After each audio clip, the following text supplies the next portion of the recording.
Hello everybody, welcome back to 2B2T. We are finished getting our elytras. We've got a couple. We've got enough shulkers to completely fill our ender box with shulkers, as well as to try a couple dupes and not be afraid to lose the shulkers if the dupes fail. So we're on our way back to horse. Now, you may ask, why are we not flying? Whoops, I just hit my mouse. Now my perfect alignment is messed up. Why are we not flying? Well, because I forgot all my rockets at my base, so... And I don't know how to do the elytra hop. I'm going to have to practice with that at my base so that I know how to do the elytra hop, how to make it work, and manage it so that, you know, I can use it to travel. Anyways, we're on our way back out. We've got a long ways to go. Hundreds of thousands of blocks in the nether. Yay me! Exciting. So what do we do for the next 3 to 4 hours that it's going to take me to get out there? Well, first we've got a good horse, and he's pretty fast. 1,000 blocks every 1 minute and 52 seconds. Not bad. I think there's faster, but he's definitely not bad. So that's a good thing. Excuse me. So anyways, we're just going to travel. Obviously, I'm not going to do a whole episode on just me. Well, wait a minute. I take that back. I'm going to do a whole episode of me doing this, but we're going to talk about something different. Haha. So, I was reading comments on the channel from some of my recent videos here on 2B2T, and some of the comments are like, you know, underrated, you know, videos are underrated YouTuber, or, you know, don't know why people don't watch this more, comments like that. And none of that, you know, those are all, I appreciate those comments. Thank you very much, first of all.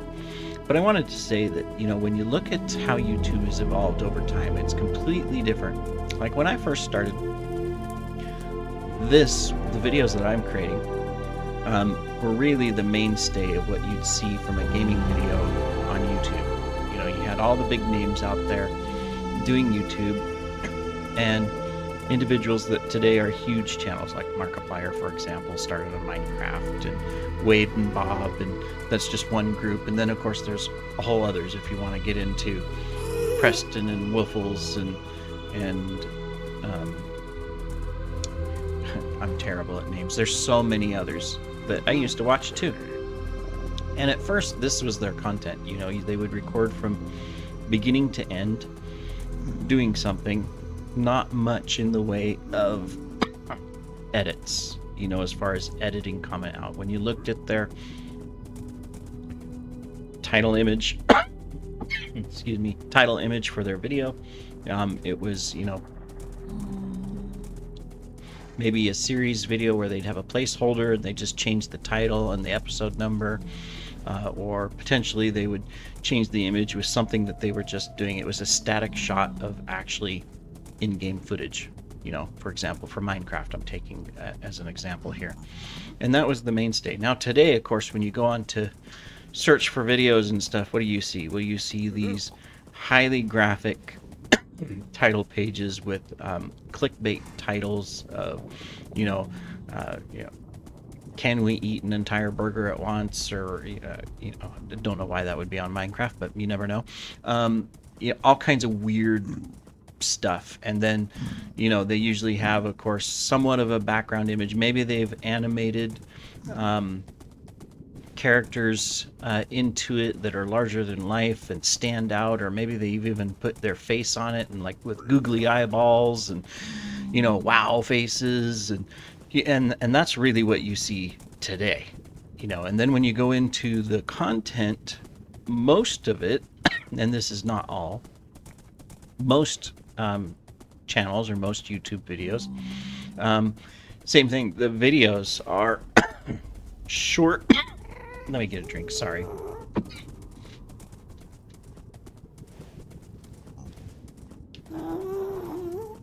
Not that that'll stop my coughing, but maybe it'll help.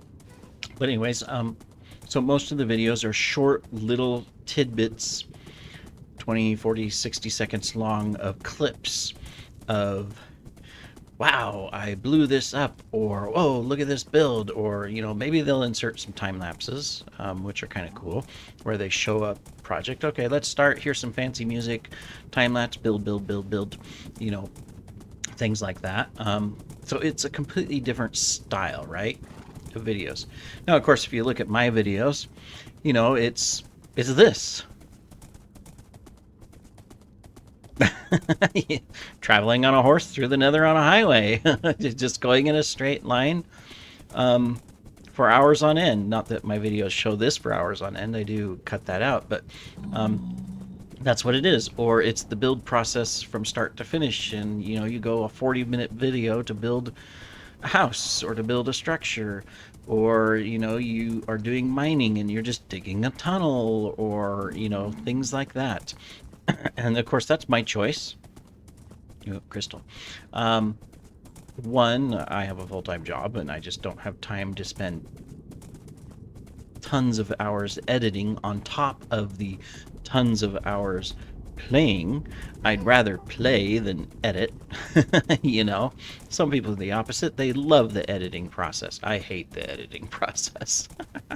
So I do very minimal, and so it's not the best from that standpoint. But you know that's it. To me, as a viewer as well, I prefer videos like this. I prefer watching someone go from start to finish without any interruptions or breaks, except for maybe a few minor things, then, and I'm good with that. Even if they're not talking, even if it's just background music or just the ambient sounds or whatever from the game, I like that. I don't like necessarily the videos where it's just short little clips of bit by bit by bit of the content, because then to me, you miss so much. It's like, okay, well, how did you get there? What did you do? How did you do that? How long did it take you to do that? And there's so much of the story that's lost. Now, of course, if it's a little bit different, if it's a tutorial video, maybe it is, here's step one, and then skip to step two, then skip to step three. Okay, that makes sense. That's a completely different type of video. It's an instructional video, things like that, right? But from a gameplay, even like let's say the PvP YouTubers or videos, you just see one fight after another, after another, after another, after another. You don't see potentially the hours in between those fights, and how long it took that person. And in a Minecraft setting, for example, because that's what I'm talking about here, since we're playing it, a lot of people don't understand sometimes what goes into the game. Like, they look at these massive builds, for example. Someone builds something spectacular, and they go, oh, wow, how did you do that so quickly? That's so awesome. And you don't realize that potentially that build took months of real life time, or maybe even years. I mean, like, I just watched a video here about some of the 2B2T builds, and some of them that are just these massive builds and these huge groups have put together and stuff, and they were talking about it like it took them over a year to get to that point, which is truly awesome. And it's also cool that there's an active effort to put a lot of those builds into the archive server for 2B2T, which is really nice, because of course then someone comes along and inevitably, and I know this will happen to my builds too, they'll grief it, they'll blow it up, they'll destroy it utterly, to where there's nothing left, like some of the ruins that we've seen. Some of them, of course, you could tell what was there, and some of them you can't. Depends on the level of destruction, right? But from a standpoint of a video, yeah, you don't see how long it took to go into that effort. It's like what I'm doing right now. It takes anywhere from 4 to 5 hours to travel from spawn out to my base, one direction. Now I've done this is my third trip out, and I've done one trip in, and then of course I've slash killed myself to get into spawn once. Um, I'm going to do this again here probably later today. I'm going to get one of my alts on. I have a bunch of alt accounts. I'm going to get the alt out to my base and probably set up a stasis chamber for me so that when not only can I leave the base, but I can leave the base, I can set beds, save, and do things in other locations. And then whenever I need to come home, I can just, flip my stasis chamber with my alt and boom, I'm back home type of thing, right? Probably set that up. I think that's one of the things I'll do. An investment I'm going to have to make, the 5-hour trip out. And that person, see that my alt won't have a saddle, won't have any of that. I'm going to have to go look for a saddle. If I had been smart, I would have picked a random chest somewhere in spawn and left myself a saddle and some gear. But I'm not smart. So it'll be a whole journey of not only the long trip, but also finding a saddle. Yeah.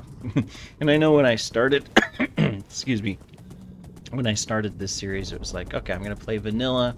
And mostly I still am. I'm playing vanilla.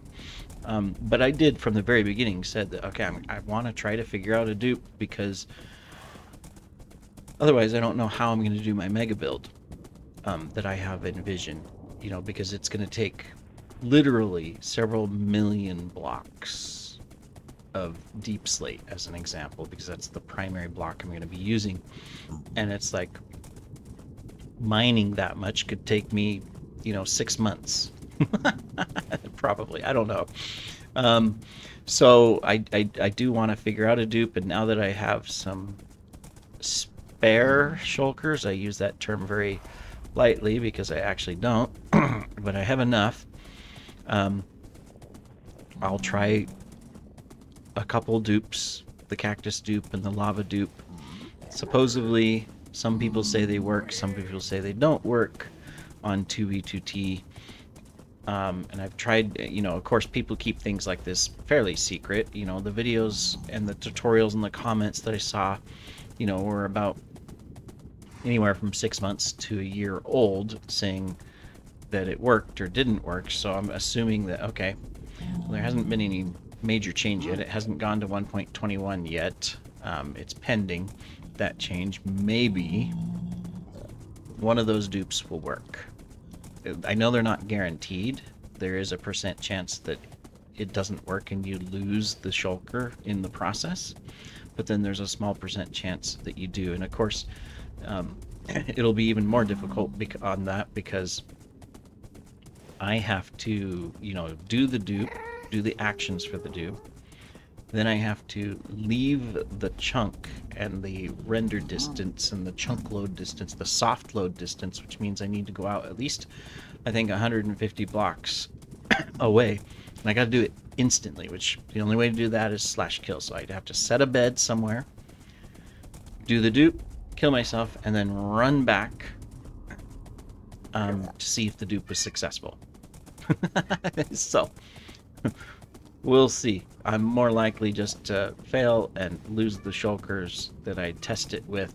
I'm only going to do it a couple times, and if I keep losing the shulkers, I'll stop because I can't afford that. My other option, of course, is to find a stash. Oh, well, okay. This happens every once in a while. Find a stash, and even if I find a stash and it happens to have a bunch of deep slate, I still gotta transport that stash. There's no TP. Sure, I can empty out my ender chest before I go hunting, and then when I find a stash, I just fill my ender chest and then fill my inventory and travel back to my base. There's only so much you can carry, right? And then, of course, what if someone who's owns the stash is much more advanced than you and knows all the hacks and tracers and all that kind of stuff, and so they can follow you back to your base, right? Scary. So who knows? We'll see. Taking a moment. Taking a moment. It is the day after Thanksgiving, or well, it's Thanksgiving night still in the U.S., so server is fairly busy today. All right, there we go. Onwards, ho. Okay, cool. But anyways, we will continue on and see what we can do. I know 2B2T, of course, is a fairly scary server for some people, especially if they're not PvPers. I am not a PvPer. If anyone decides to fight me, it'll be an insta-kill, no matter what gear I have. Especially since this is crystal PvP on this server is the popular method of destruction. No fun at all. The best I could hope for would be to instantly log out, and hope that they don't OB up my logout spot, which they probably would. But I would have, oh well, right now I don't have a diamond pickaxe on me, so if there is not enough space to put down my ender chest, then I'm totally doomed. But anyways, that's why you should always keep a diamond pickaxe on you. Right now I don't have anything on me really except for one ender chest, so I can access it if needed. And for this trip, I'm every 30,000 blocks or so I'm popping out and setting a bed. I have actually regular intervals between, this is my third trip, so I have regular intervals where I've saved the coords along the highway of, okay, there's a bed at this location. So I can just pop out the portal, click the bed, and then move on, so that if something happens, who knows, I accidentally hit a pigman, and they clobber me, or a player comes along, you know, at least I don't have to do the whole trip over again, right? And coming back on the trip earlier when I was going to the end, didn't set a bed at all because I wanted to go to the end, get my elytra, and then just, you know, put everything in my ender chest and be back at base. Obviously, as you know, if you've been watching the videos, that didn't work. I died in the end and then died many times after that. So that failed. Cool note, and I didn't catch it, put it on video, but about 600 blocks from end to the west, there is, almost due west, there is a large memorial area. I forget what it's called. Sorry, I'm bad with names. And I didn't record it. But it is a great respawn spot. If you place a bed, you know, it's 5,000 blocks out from spawn. You can place a bed underground or whatever around it. But there's wheat farms, there's cows, there's chickens, there's pigs, there's supplies. I picked up out of a chest multiple supplies that I felt, you know what, someone placed them here, I'm going to take advantage of them. One of them was a really nice set of armor, max armor, so that was cool. There was a totem. There was just random stuff. It looks like some people, you know, put stuff in there on a regular basis, and it's not destroyed, which is nice as well, which means that people respect it. Because there's a bunch of memorials there as well, but there's cane farm, and there's all kinds of stuff there and it's so close to spawn, which is amazing. But it's close to the end portal, at least the southwest end portal there at the 2400, negative 2400, positive 5500. That's where the end portal is. So I did set a bed there originally after I started dying in the end, so that I didn't have to travel out from spawn anymore when I found that. So that's definitely a good place to go if you're going to be in the end and you need a place close to the portal so that you can get back to it fast or whatever. That's a thought you can have. All right. What else? So anyways, the whole point of this video though was to talk about the differences in videos and YouTubes and that in the comments that I've seen on my channel. Not the first time, I've seen them before, you know, of how come I don't have all those? There's the two types of comments, right? There's the comments that say, hey, people should watch it more, this is great, love it, this is what it should be, things like that. Then there's the comments of it, you should do this, or you should edit, or you should do this, you'd get more views if you did only focused on the fun stuff. And well, I would say no, I wouldn't. And the reason is because there are literally millions of people just like me creating videos on YouTube. I mean, YouTube has an average upload of last figure I saw was like, almost 1 million videos a day or more are uploaded on YouTube. There is more content on YouTube, and other mediums too, than you could watch in a lifetime, even if they stopped uploads right now and you were just going through and catching the uploads for the past week. You would not be able to see all of them. So the competition is really hard. And while I reached 1,000 subscribers earlier this year, a month ago, I guess, and I know eventually that'll continue to grow, and it'll be slow growth. I mean, maybe by some miracle I'll get some one-off video that for some reason takes off and has tons and tons of views, thousands of views. Surprisingly, my highest video I think had 3,000 views. That was a long time ago, and that was a short, right, about one of my cats. I have 8 cats. I have a whole set of YouTube short videos with my cats. At the time, I did it because it was like, I want to grow. I've been stuck at 300 subs forever. How can I grow my channel? And my brain went, well, people love cats. Why don't you do a bunch of shorts about your cats? And I did a bunch of shorts about my cats, and I grew up to, about 800 subscribers in a month's time. Nothing to do with my Minecraft, my Oxygen Not Included, or any of the other videos that I play and have recorded. Half of my subscribers at the time, and even today, are here because of my silly cats. So I thank you, cats. But obviously those people don't watch my gaming videos. I did see a small uptick, to where I went from an average of 30 viewers to an average of 40 or 50 views on a video.